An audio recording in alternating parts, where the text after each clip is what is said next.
L-isfida taż-żgħażagħ Maltin li għadhom qed jieqfu kmieni mill-istudji tagħhom tkompli.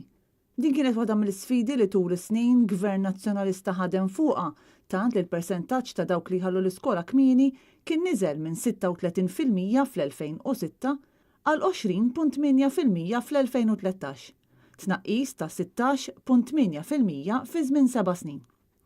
Dan it-tnaqqis madankollu ħadaq lura kif fl-aħħar 6 snin, jiġifieri bejn l-2013 u din is-sena, it-tnaqqis kien biss ta' 3.3%. Dan ħareġ minn statistika tal-Eurostat li tpoġġi lil pajjiżna fit-tieni l-agħar pożizzjoni f'dawk li huma ċifri taż-żgħażagħ li qed iwaqfu l-istudji tagħhom wara l-iskola sekondarja. Malta tiġi biss wara Spanja fejn f'pajjiżna wieħed minn kull 6 żgħażagħ jieqfu jistudjaw f'dan l-istadju bikri.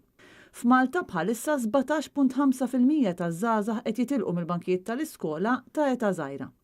U minkejja li pajjiżna kkommetta ruħu li sas-sena d-dieħla din il-perċentwali jniżżilha għal 10%, din tidher li se tkun biċċa xogħol jibsa ħafna meta wieħed iqis li fis-6 snin li għaddew it-tnaqqis kien biss ta' 3.3%. Iċ-ċifri tal-Eurostat jindikaw li nżammet ix-xejra lin-nisa ikomplu l-istudji terzjarji tagħhom f'ċifri akbar minn tal-irġiel.